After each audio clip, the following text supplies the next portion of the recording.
모든 일에 아멘으로 응답하라. 모든 일에 아멘으로 응답하라 라는 제목으로 말씀 전하겠습니다. 바울은 그리스도께서 재림하실 때에 고린도 교인들이 이 자신의 자랑거리가 되고 또한 자신은 고린도 교회의 자랑이 될 것이다 라는 것을 확신하고 있습니다.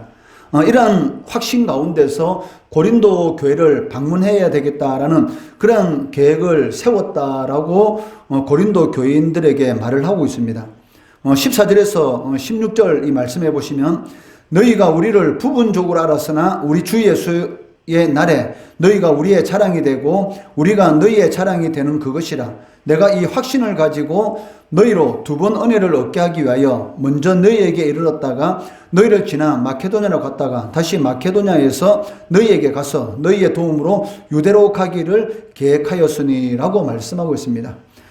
바울 사도가 이 고린도 교회를 방문하는 그런 계획을 이렇게 세우고 있는데 이런 계획을 세움에 있어서 자신의 자랑거리가 무엇입니까? 자신이 핍박 가운데 고린도 지역을 방문해서 그곳에서 이 복음을 전함으로 세워진 이 고린도 교회가 주님께서 재림하신 날 자신의 상급이 될 것이다. 나의 자랑이 될 것이다 라고 말하고 있고 고린도 교인들에게도 너희들도 내가 너희들의 자랑이 될 것이다 라고 이렇게 확신하면서 내가 고린도 교회를 방문하겠다라고 이렇게 말을 하고 있다는 것입니다. 바울은 원래 방문 계획이 어떻게 됩니까?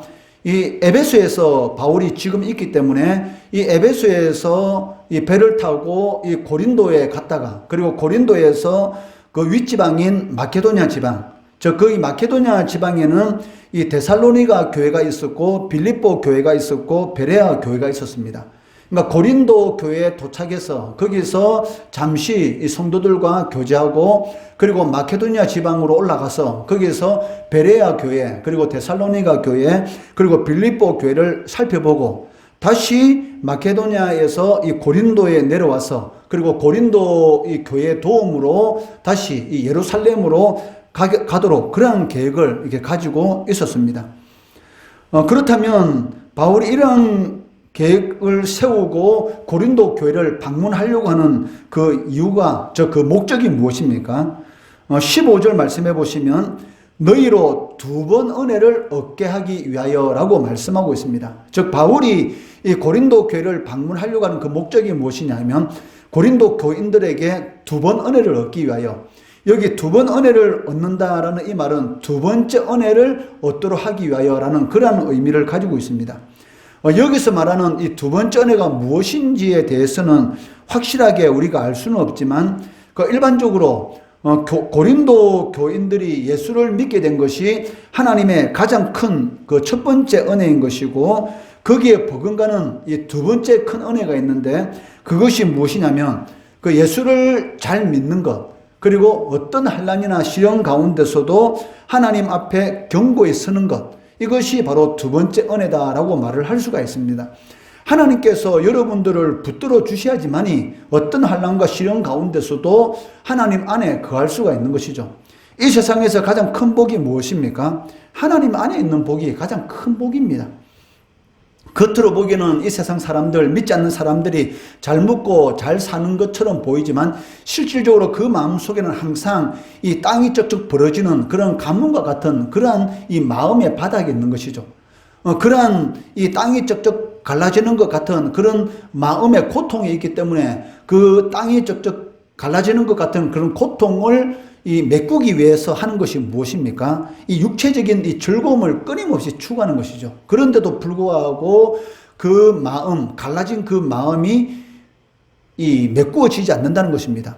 그 갈라진 마음을 메꿀 수 있는 분은 누구십니까? 이 광야에 물길을 내시는 하나님만이 그 쩍쩍 갈라지는 그 광야와 같은 이 마음밭에 이 물기를 주실 수 있다는 것이죠. 그렇기 때문에 이 세상에서 가장 복된 사람은 누구냐? 바로 예수 믿는 사람이다. 즉 하나님의 자녀다.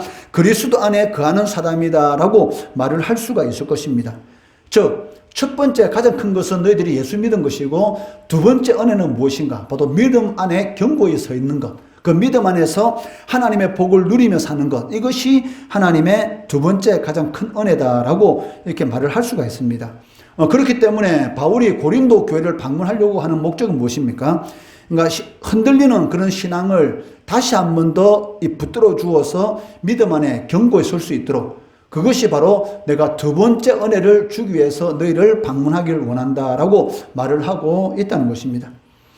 이를 우리는 이 로마서를 통해서도 잘 알 수가 있습니다. 로마서 1장 11절 말씀해 보시면, 내가 너희 보기를 간절히 원하는 것은 어떤 신령한 은사를 너희에게 나누어 주어 너희를 견고하게 하려 함이니. 바울이 이 로마 교인들을 만나고 싶어하고 보고 싶어하는 그 이유가 무엇입니까? 신령한 은혜, 즉 이 세상이 줄 수 없는, 오직 하나님께서만이 주실 수 있는 그런 신령한 은혜를 너희들에게 나누어 주고, 그를 통해서 너희 신앙이 어떤 환난 가운데서도 흔들리지 않도록 하기 위해서다. 그것 때문에 너희 보기를 내가 간절히 원한다라고 말을 하고 있는 것이죠. 오늘날 여러분들이 신앙생활하는 그 신앙생활은 실질적으로 이 초대교회 시대에, 즉 이 당시 신앙생활에 비하면 아무것도 아니다라고 할 수가 있습니다. 왜냐하면 이 당시는 예수 믿는 것 그 자체가 죽음, 즉 사자밥이 될 수도 있고 십자가에 매달려 죽을 수 있는 그런 어려운 상황 가운데서 예수를 믿었던 것이죠. 또 예수를 믿음으로 인해서 이 사회에서 왕따가 되는, 저 사회에서 쫓겨나게 되는 그러한 이 경제적인 불이익, 그리고 여러 가지 불이익을 당할 수밖에 없는 그런 상황 가운데서 예수를 믿고 있었기 때문에, 이 사람이라는 것이 어려운 일을 자꾸 당하다 보면 이 믿음이라는 게 흔들리지 않습니까? 세상과 타협하고 싶죠. 그러한 이 믿음이 흔들리지 않도록 견고하도록 바울 사도가 너희들에게 이 세상에서 누리는 것은 잠시다. 이 잠시라는 시간과 영원이라는 시간은 비교할 수 있습니까? 잠시와 영원은 비교할 수 없는 것이죠.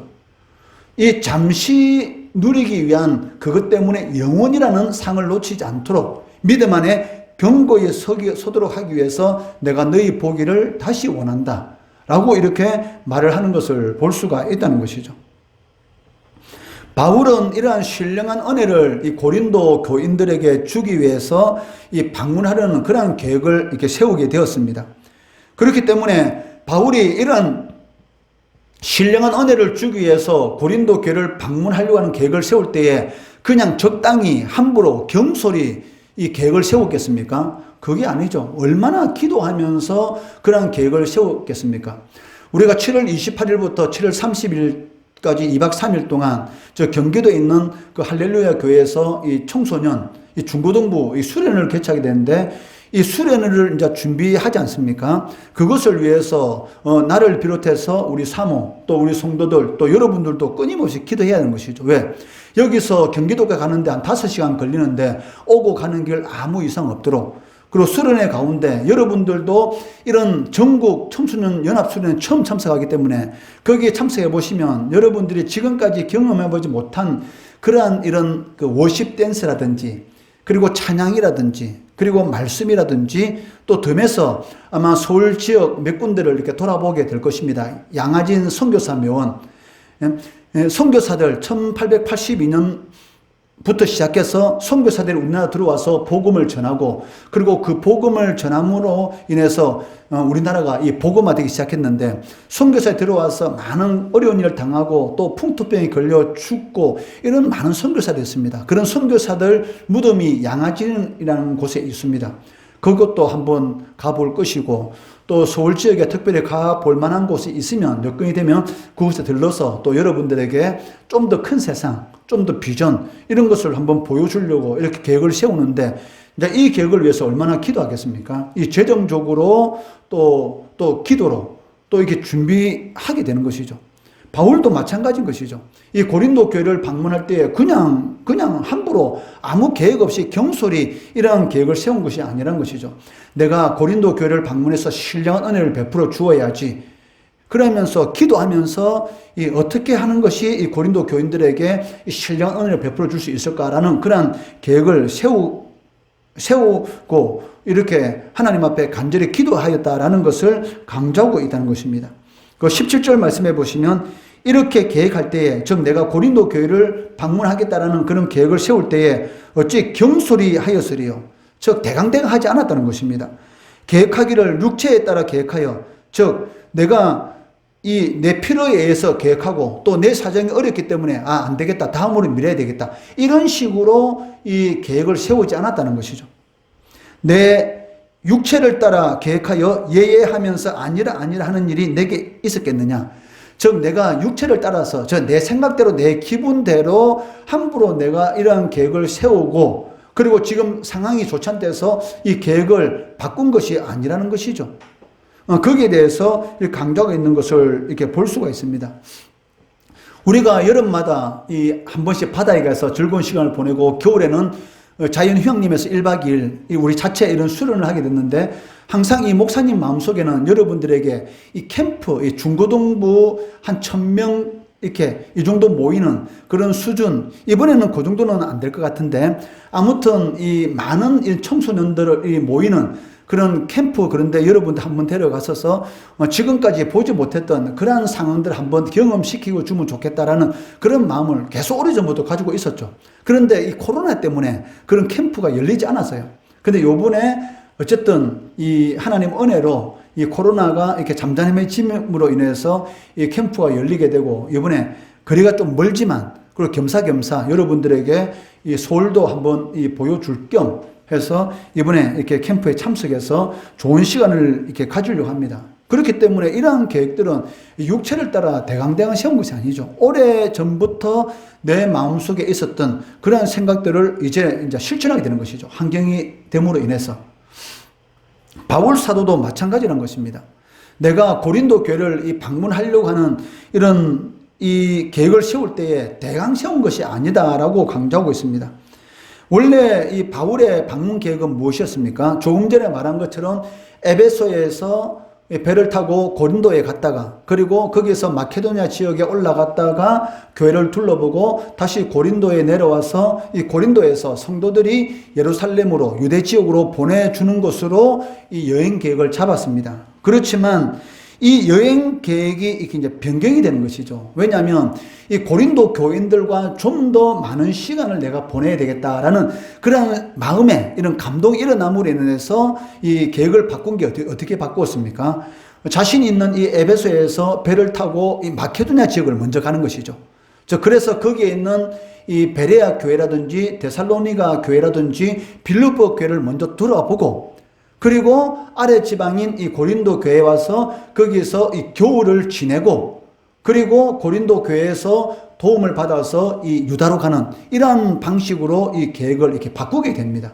그런데 이렇게 바울 사도가 이렇게 계획을 바꾼 이에 대해서 이 바울을 대적하는 그런 자들이 있습니다. 이러한 자들이 뭐라고 말하냐면 바울 사도는 너무 일관성이 없다. 한번 계획을 세웠으면 그대로 해야 되는 것이지 이랬다 저랬다 하면 되느냐. 이제 이렇게 하면서 바울을 이렇게 공격하였다는 것입니다. 이에 대해서 바울은 뭐라고 말합니까? 내가 원래 계획대로 하지 못한 그 이유가 있다. 그것이 무엇이냐면 내 필요에 의해서 내 사정에 따라서 그렇게 계획이 변경된 것이 아니고 하나님의 뜻에 따라서 하나님께서 나에게 감동 주신 그 뜻에 따라서 계획이 변경되었다라고 강하게 주장하고 있다는 것입니다. 18절 말씀해 보시면 하나님은 미쁘시니라 우리가 너희에게 한 말은 예하고 아니라 함이 없느라. 이 말이 무슨 말입니까? 하나님께서는 한번 하신 말씀은 반드시 지키시는 것이죠. 마찬가지로 나도 하나님께서 신실한 것처럼 나도 너희 앞에 신실하다. 한번 예하면 예지 그것을 아니라는 사람이 아니다. 그런데 하나님께서 이 계획, 나는 이렇게 하고 싶었지만 하나님께서 나의 계획을 변경시켜서 이런 식으로 바꾸셨다라고 강하게 주장하는 것을 볼 수가 있습니다. 실질적으로 사람이 아무리 많은 계획을 세운다 할지라도 그 계획 그리고 그의 인생을 이끌어 가시는 분은 누구십니까? 하나님이시죠. 잠언 16장 9절 말씀해 보시면 사람이 마음으로 자기의 길을 계획할지라도 그의 걸음을 인도하시는 이는 여호와시니라. 여러분들이 아무리 많은 계획을 세운다 할지라도 결국 그 계획을 성취하시는 분은 이끌어 가시는 분은 누구십니까? 하나님이시죠. 그렇기 때문에 여러분들이 기도해야 하는 것입니다. 왜? 하나님께서 내 계획은 이건데 자꾸 그 계획대로 안 돼요. 그러다 보니까 그래도 끝까지 고집 부리게 되면 안 된다는 것이죠. 어떤 계획을 세웠는데 그렇기 때문에 계획을 세우게 되면 여러분들이 반드시 기도해야 됩니다. 왜? 기도하게 되면 하나님께서 이렇게 계획을 바꾸시는구나. 바울이 마찬가지였죠. 원래 계획은 고린도에 먼저 방문, 그 다음에 마케도냐, 그리고 다시 고린도 내려와서 유다로 가려고 했는데 기도하는 가운데 하나님께서 마음에 감동을 확 주시는 게 뭡니까? 고린도 교회 안에 많은 문제점이 있으니까 한 겨울 동안은 오랫동안 고린도 교회 안에 있으면서 그 문제를 해결하고 고린도 교인들의 신앙을 세워나갈 수 있도록 그렇게 하나님께서 이 바울의 마음을 이렇게 감동 주신 것이죠. 그러니까 바울이 그 계획을 변경한 겁니다. 그렇구나. 그러면 내가 마케도냐 지역에 있는 교회를 먼저 돌아보고 고린도에서 겨울 동안 지내고 그 다음에 거기에서 유다로 예루살렘으로 가야 되겠다라는 그러한 계획 변경을 하게 되었다라고 말을 하고 있습니다. 이에 대해서 이 대적들이 자꾸 대적을 하니까 바울이 하나님의 신실성, 하나님은 한 번 하신 말씀 반드시 지킨다.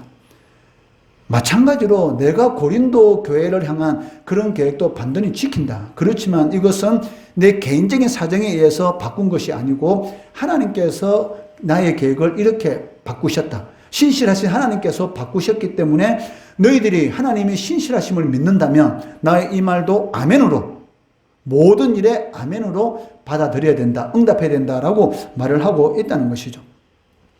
여러분, 성을 지키는 파수꾼이 눈에 불을 뜨고 밤새도 지킨다 할지라도 성을 지킬 수가 있습니까? 못 지키는 그런 일들이 더 많죠. 우리가 영화를 보다 보면 어떻습니까? 파수꾼이 성에 딱 있는데 화살 쏘아가지고 파수꾼을 먼저 죽이죠. 왜? 종을 치지 못하도록. 그리고 담을 타고 올라가서 그 성을 정복하는 것을 볼 수가 있지 않습니까? 아무리 파수꾼이 눈을 부릅뜨고 그 성을 지킨다고 할지라도 사람은 한계가 있다는 것이죠. 왜? 화살을 쏘아서 그 파수꾼을 먼저 죽이면은 그 성 안에 어떤 경고를 하지 못한다는 것입니다. 그래서 하나님께서 뭐라고 말씀하십니까?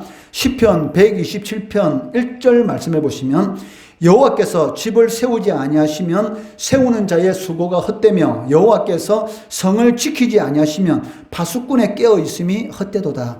여러분이 나중에 학교 졸업하고 직장 생활하고 사랑하는 사람 만나서 결혼하고 자녀를 낳을 것입니다. 이런 많은 계획을, 아름다운 계획을 세울 것입니다. 그렇지만 여러분들이 아무리 아름다운 계획을 세워서 내 가정을 잘 세우려고 하더라도 하나님께서 내 가정을 세워주시지 않으면 그 가정은 세워지지 않는 것이죠. 아무리 파수꾼이 눈을 부릅뜨고 그 성을 지킨다 할지라도 하나님께서 파수꾼의 그 눈을 열어주지 않으면 그 파수꾼에 깨어있는 것이 헛되다라고 말을 하고 있습니다. 이스라엘 백성들이 여리고성을 정복하는데 그 여리고성에 있는 파수꾼들이 얼마나 눈을 부릅뜨고 지키고 있었겠습니까? 왜? 이스라엘 백성들이 바로 눈앞에 와 있는데 하나님께서 이 초강대국인 애굽의 10가지 재앙을 내려서 이스라엘 백성들을 구원해 주시고 그리고 홍해 바다를 가르고 그리고 요단강 동편에 있는 이 시온왕과 바사왕 옥을 정복하도록 하신 그 하나님에 대한 그 소리를 여리고성에 살고 있는 사람들이 다 들었습니다. 그런데 이제 이 이스라엘 백성들이 요단강을 건너서 그 성 앞에 와 있습니다. 눈을 부릅뜨고 지키고 있지만 하나님께서 그 성을 무너뜨리려 하시니까 이스라엘 백성들의 고함 소리에 그 성벽이 무너지게 되는 것이죠. 하나님께서 우리 인생을 붙들어 주지 않으면 아무리 인간이 많은 노력할지라도 그 노력은 허무한 것이다. 그 노력은 헛되다라고 말을 할 수가 있다는 것입니다. 바울은 자신이 세운 이러한 여행 계획의 신실성, 진실함, 여기에 대해서 변호하기 위해서 자신이 섬기는 이 하나님, 그리고 예수 그리스도의 이 신실함을 예를 들고 있다는 것입니다. 20절 말씀해 보시면 하나님의 약속은 얼마든지 그리스도 안에서 예가 되니 그런즉 그로 말미암아 우리가 아멘하여 하나님께 영광을 돌리게 되느니라 라고 말씀하고 있습니다. 이게 무슨 말입니까? 예수 그리스도는 하나님의 말씀에 노하신 적이 없습니다. 오직 예만 하시고 그 하나님의 뜻대로 결국 십자가에 못 박혀 죽으신 것이죠. 마찬가지로 예수 그리스도께서 하나님의 말씀에 아멘, 예 그렇습니다, 예라고 대답한 것처럼 나도 오직 하나님의 뜻 가운데서 오직 아멘만이 있을 뿐이다. 너희들도 마찬가지라는 것이죠. 예수 그리스도께서 하나님의 뜻 가운데 아멘이 되신 것처럼 고린도 교인들도 바울의 이 여행 계획이 변경된 것은 내 개인의 뜻이 아니라 하나님의 뜻 가운데서 변경되어 있기 때문에 너희들은 여기에 대해서 무엇으로 응답해야 된다? 아멘으로. 예로 응답해야 된다라고 말을 하고 있다는 것입니다. 만약에 바울의 이 말에 대해서 고린도 교인들이 아멘하지 않는다, 바울을 대적하는 것처럼 바울이 경솔히 함부로 아무 계획도 없이 그냥 기분에 따라서 이 교회를 방문하려고 하는 계획을 세웠다라고 생각한다면 그것은 하나님께 영광도 되지 않고 오히려 하나님의 영광을 가리는 일이다라고 말을 하고 있다는 것이죠. 그것을 20절 이 하반절에 우리가 아멘하여 하나님께 영광을 돌리게 되느니라라고 말씀하고 있다는 것입니다. 그러니까 바울이 고린도 교인들에게 말한 것이 무엇입니까? 내 계획은 하나님의 뜻대로 바뀐 계획이기 때문에 거기에 대해서 너희들이 왈부하지 말고 오직 뭐라고 받아들이라? 아멘으로 응답해라. 하나님의 뜻 가운데서 바울 사도의 계획이 이렇게 바뀌었구나. 즉 대적자들의 거짓말에 속아 넘어가지 마라 라고 말을 하고 있습니다. 그리고 이어서 바울이 이 고린도 교회에 방문하는 것에 대해서 이렇게 포기하게 된 그 이유에 대해서도 설명하고 있습니다. 23절 24절 말씀해 보시면 내가 내 목숨을 걸고 하나님을 불러 정언하게 하노니 내가 다시 고린도에 가지 아니한 것은 원래는 가려고 했지만 이 대적들과의 이런 관계 가운데에서 바울 사도가 일단 고린도 교회를 가려고 하는 이 계획을 보류하게 되는 것이죠. 그런데 그 이유가 있습니다. 그 이유가 무엇이냐면 너희를 아끼려 함이라. 우리가 너희 믿음을 주관하려는 것이 아니요 오직 너희 기쁨을 돕는 자가 되려 함이니 이는 너희가 믿음에 섰습니다. 이 말이 무슨 말입니까? 바울이 이 고린도 교회를 방문하려고 하는 그 계획을 이렇게 보류한 그 목적이 무엇이냐면 너희들을 아끼기 때문이다 라고 말을 하고 있습니다. 왜냐하면 당시 고린도 교회 안에 바울을 대적하는 대적자들이 있었죠. 만약에 이런 마음을 가지고 바울이 고린도 교회를 방문했다 그럼 어떻게 되겠습니까? 그 대적자들을 다 치리하게 될 것이고 그를 통해서 고린도 교인들이 마음에 깊은 상처를 받게 되는 것이죠. 그렇기 때문에 바울이 고린도 교회를 방문하려고 하는 것을 잠시 보류를 하게 됩니다. 왜? 그 보류함으로 인해서 그 바울을 대적하는 그리고 이 대적들에 속아서 거기에 이 동참하는 그런 고린도 교인들이 회개할 수 있는 그런 시간을 주기 위해서 기회를 주기 위해서 바울이 이 고린도 교회를 방문하려고 하는 그 계획을 이렇게 보류하는 것을 볼 수가 있습니다. 이것을 너희를 아끼기 때문이다라고 말을 하고 있다는 것이죠. 그리고 두 번째 이 목적은 이 고린도 교인들의 믿음을 자신이 다스리는 자가 아니고 돕는 자로 있기를 원하기 때문이다라고 말을 합니다. 그래 너희들이 그렇게 해서 내가 고린도 교회를 세웠는데 나를 이렇게 너희들이 대우를 해 두고 보자. 바로 쫓아가가지고 막 바울을 대적하는 자들 전부 다 출교 다 시키고 말 안 듣는 자들 직분 정지시키고 이렇게 하면 어떻게 되겠습니까? 성도들이 얼마나 상처를 받겠습니까? 그렇기 때문에 이 성도들을 너무 아끼는 그리고 회개할 수 있는 그런 기회를 주기 위해서 보류한 것이고 두 번째는 내가 너희들의 믿음에 대해서 함부로 주관하지 않도록 내가 다스리는 믿음이 아니라 섬기는 자로서의 있기를 원하기 때문에 너희들을 방문하려고 하는 그런 계획을 잠시 보류한다라고 말을 하고 있다는 것입니다. 24절 말씀해 보시면 우리가 너희 믿음을 주관하려는 것이 아니요 오직 너희 기쁨을 돕는 자가 되려 함이니 너희가 주 안에서 기쁜 마음으로 예수를 믿을 수 있도록 그렇게 하기 위해서 내가 잠시 너희를 방문하려고 하는 그런 계획을 보류한다라고 이렇게 말을 하고 있다는 것입니다. 이 말씀은 베드로 사도가 한 말씀과 일맥상통합니다. 베드로전서 5장 3절 말씀해 보시면 맡은 자들에게 주장하는 자세를 하지 말고 양무리의 본이 되라. 즉 맡은 자들 누굽니까? 하나님께서 이 목사를 교회 지도자로 세워주시고 여러분들을 하나님의 말씀으로 잘 양육하도록 그리고 양육을 잘 받아서 하나님의 복을 누리는 그런 삶을 살 수 있도록 하나님께서 나에게 여러분들을 맡겨주셨습니다. 그럼 맡겨준 여러분들에게 지도자가 교회 지도할 일은 무엇입니까? 이렇게 해라 저렇게 해라 하라고 무조건 주장한 자세로서 여러분들을 그렇게 하면 안 되고 이 본이 되는 그러한 삶을 통해서 여러분들에게 이 믿음으로 양육해라라고 이렇게 말을 하고 있다는 것이죠. 그러니까 이 말을 이렇게 쉽게 해석한 성경이 있는데 그 쉽게 해석한 성경으로 이 베드로전서 5장 3절 말씀을 보게 되면 여러분이 맡은 사람들을 지배하려 들지 말며 그들에게 좋은 모범이 되십시오. 여러분들이 먼저 우리 장류세교회에 온 사람들이지 않습니까? 그러면 뒤에 이 초등학생도 올 것이고 또 토요 모임 가운데 초등학생들이 와서 여러분들을 보게 되는 것이죠. 그러면 동생이래 가지고 이렇게 저렇게 그것도 중요합니다. 그런데 그것보다 더 중요한 것이 무엇입니까? 본이 되는 것이죠. 여러분들의 신앙의 이 모습을 통해서 본을 보여주면 그 친구들도 어떻게 해요? 당연히 여러분들이 하는 그 모습 보고 그대로 따라합니다. 여러분의 교회에 딱 들어오자마자 먼저 앉아서 하나님 앞에 기도하는 그 모습 보면 그 동생들도 어떻게 하겠습니까? 아, 저렇게 하는갑다 라고 생각하고 들어오자마자 어떻게 하겠어요? 당연히 먼저 기도하는 것이죠. 그리고 예배 시작 전에 10분 전에 와서 예배를 준비하는 모습 보면 아, 무조건 예배는 10분 전에 와서 먼저 하나님 앞에 기도하면서 기다려야 되는구나 라고 생각하면서 그렇게 하고 있는 것이죠. 그러니까 이런 본이 된다는 것은 무엇이냐면 이 주장하는 것이 아니고 나의 신앙의 이런 모습을 통해서 나보다 연약한 믿음의 사람들에게 좋은 이런 영향력을 미치는 것이죠. 그것이 바로 하나님께서 가장 기뻐하는 것이다 라고 말을 할 수가 있습니다. 하나님의 뜻 가운데서 우리의 계획대로 일이 진행되지 않을 수도 있습니다. 그럴 때 우리는 어떻게 됩니까? 예수 그리스도께서 하나님께 대하여 아멘 하신 것처럼 우리 성도들은 모든 일에 대해서도 아멘. 이 말이 무슨 말입니까? 감사하는 것이죠. 합력하여 선을 이루시는 하나님을 믿음으로 바라보고 비록 내가 원하는 일대로 일이 진행되지 않는다 할지라도 하나님 앞에 아멘. 모든 일에 감사. 이렇게 하는 것입니다.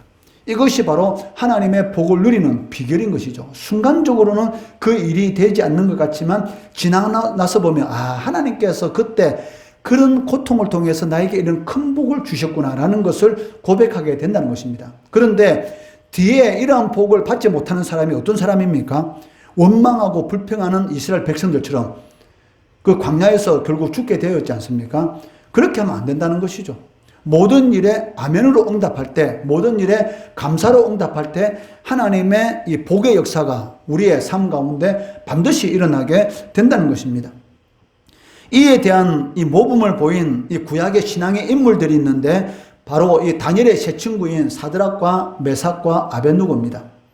이 바벨론의 이 느부갓네살 왕이 이 두라 평지에 이 금신상을 이렇게 어마어마한 금신상을 세우게 됩니다. 그리고 이 금신상을 세워놓고 이제 낙성식을 거행하게 되는데 이 낙성식을 거행할 때에 모든 이 관직을 가지고 있는 모든 사람들은 그 앞에 나와서 금신상 앞에 엎드려 절하도록 하는 것이죠.